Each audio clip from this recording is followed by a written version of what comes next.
Welcome to the Yadusha Show, District 29's favorite podcast.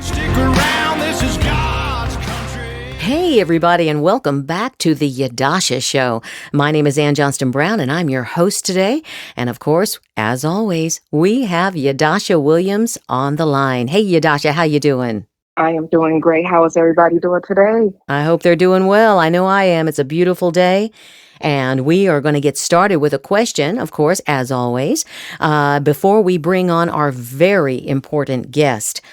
So here's the question, Yadusha. What are the broader implications of Jewish students being advised to stay home and attend classes online at Columbia University during periods of heightened attacks from pro-Palestinians? What actions do you believe should be taken to ensure their safety and right to education?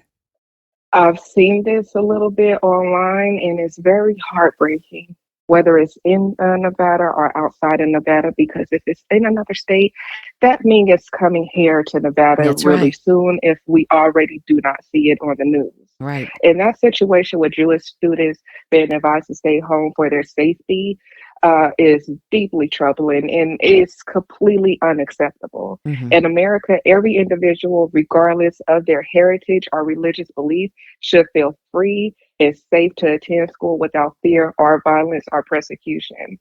We need to stand strong and take care of the people that are Americans in this nation. We And cannot stand by while members of our community live in fear. This right. is the land of the free and the home of the brave. And there is absolutely no room for hate based on someone else's heritage, religion, or personal belief. Don't Go you ahead. think, though, that the reverse would not be the same, though?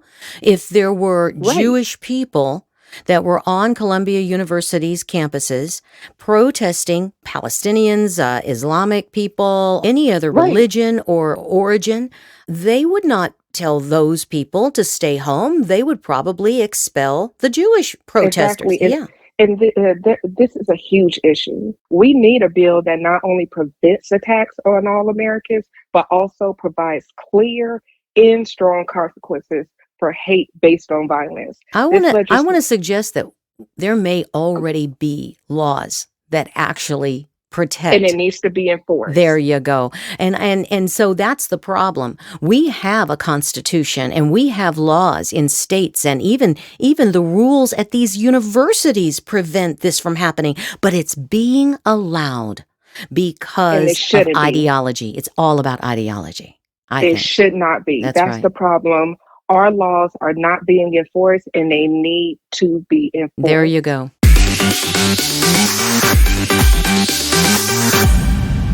Congressional candidate Drew Johnson is running to represent District 3 in Nevada, and he joins us today. Drew is a well-known government waste expert and author who has exposed hundreds of billions of dollars in waste, fraud, and abuse of taxpayers' money.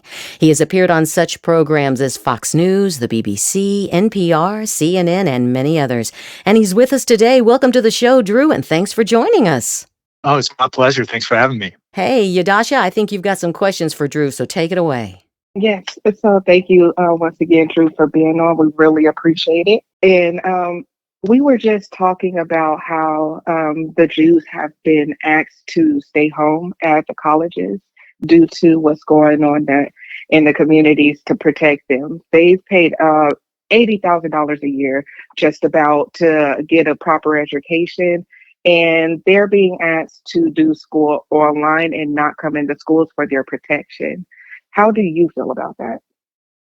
Obviously, it's discussing what's happened not only at Columbia University, but across America, that a religious organization is being persecuted. It's so un-American.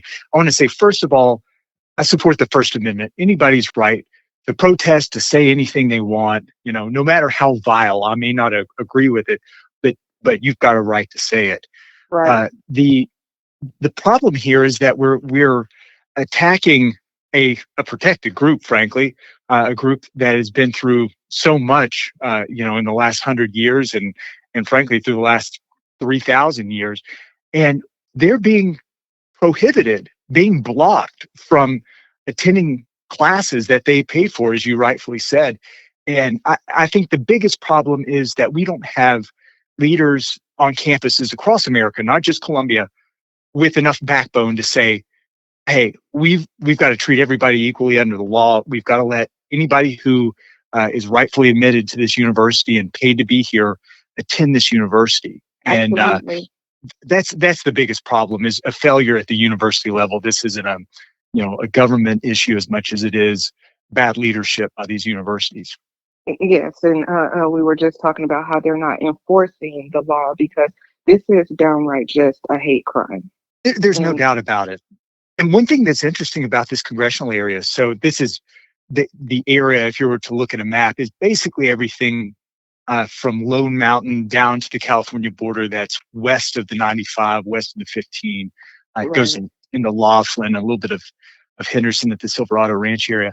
But this is actually the most Jewish district in America between Denver and California, and one of the right, 10 most Jewish districts in America. So it's particularly important to me because around the lakes in particular, there's a large Jewish community, and making uh-huh. sure that that community doesn't face hate crimes and live under threat is a very serious concern of mine, and something I'll make sure that we avoid. I want to make sure that people of the Jewish faith are protected here in Southern Nevada.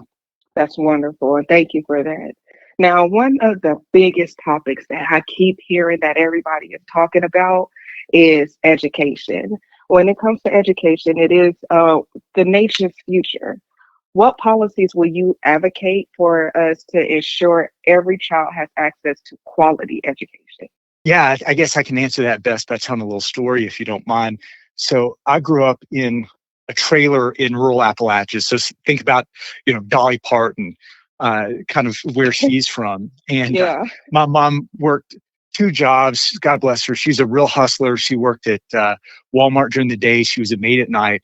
And we lived in a Wow. terrible school district, a terrible rural school district. So it's a little bit different than here.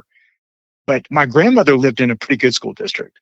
And so my mom actually drove us about 40 minutes each way so that we could go catch the bus at my grandmother's house. And we lied and said that we lived at my grandmother's house. And my mom could have actually, she could have been fine. She could have actually been thrown in jail for a few days for Right. lying about our address. And she did that so that I could have a chance and my little sister could have a chance at getting a good education. And, I'm basically the son of a maid who was able to, you know, go on to grad school and start this really successful nonprofit.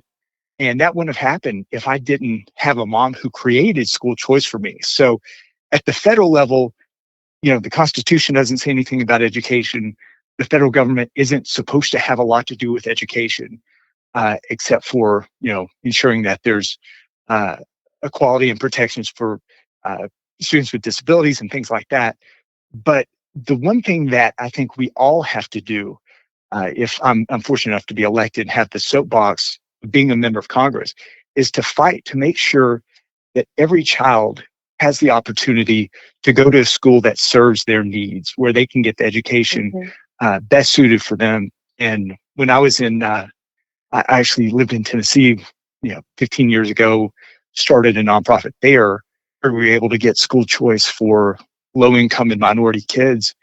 And that's the greatest accomplishment I'll ever have in my life. Tens of thousands of kids were able to go to good schools because of something I helped work on. So it's a passion of mine, and, parental rights and making sure every kid can get a good education, no matter what their zip code is or how much money their parents have, Right. is That's crucial. wonderful. Well, thank you. And your mom sounds like a powerhouse. She's awesome. And I'm obviously, I didn't necessarily have the blessings of money growing up, but I had the blessings of a mom who, was strong and kind of knew what's up and would do what's best for us. right.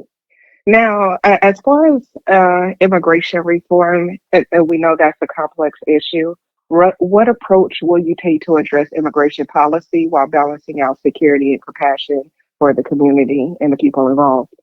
Yeah, I think the people I'm most compassionate about are here in the third district. A third of the people are first or second generation legal immigrants. So people who came from all over the world and did it the right way, Right. jumped through the hoops, waited their turn, paid the money, uh, all that to come here legally and ultimately become citizens in many cases. And I want to fight for them because, obviously with the border, we've got issues with terrorism, with sex trafficking, with fentanyl and drug trafficking and cartels and all these things we've got to stop. But the thing that bothers me the most is the gross injustice of seeing people walk across the border when I've got neighbors who waited 8 years or who won a lottery from their country. And I've got a neighbor across the street who won a lottery to come here from Albania. And now you have people who can just walk across the street or walk across the river, rather. It's just infuriating. So we've got to close the border. I believe that we need to build the wall or have some sort of technology that basically creates a secure border. And we need to make it easy for people to immigrate who want to come here legally, who are willing to do a background search, have a background check done on them, and We have to protect and the contribute to Americans America. here that actually work hard Absolutely. and blood, sweat, and tears to be here. That's right. Exactly. Well Yeah. said. Now, Drew, finally, what specific actions will you take to increase transparency and accountability in the government? And how will you engage with the constituents to ensure their voices are heard in Congress?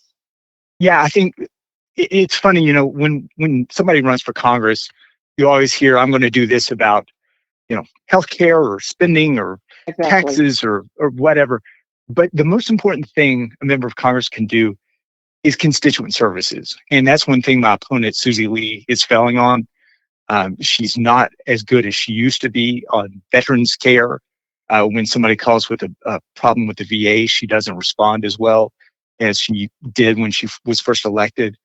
When people call about getting their kid into, a service university, Air Force Academy or the Naval Academy, something like that. She's not always there for them when they've got problems with their Social Security or their disability insurance. She's not there. I'll be there. I mean, that's the number one job of a member of Congress. And then the other thing is, as far as transparency, as you guys mentioned when you introduced me, I think the thing I'm known for most is being a government watchdog. And I've been able to save taxpayers $60 billion by uncovering wasteful spending, working with members of Congress to eliminate that. And that's what we need right now with the debt that we have and the inflation we have, is somebody who knows how to look at the budget, find the waste, cut the pork, and save taxpayers money. I love it. Thank you. All right, guys, I think we've come to the end of our time, but wow, what an enormous amount of information we just got. Drew, you are fantastic, and we really appreciate not only what you've done as a watchdog, but also what you intend to do. We love that. I think your motto should be, "I'll be there." Well, I appreciate that. Yeah. Anybody who wants to learn more about me, check me out at drewfornevada.com or on social at Drew for Nevada. But thank you both so much for having me. This was a lot of fun. Well, thank you, Drew. And by the way, everyone, we want you to join Yadusha and a host of other fellow conservative candidates for an exciting town hall meeting on Wednesday, May 22nd from 6 to 7:30 at Joe's Place on Gibson Road in Henderson. For more information and to RSVP, go to her website, williams4nv.com. And we will see you there. Thanks again, everybody. And thank you, Yadusha and Drew. We'll see you next time. Bye-bye.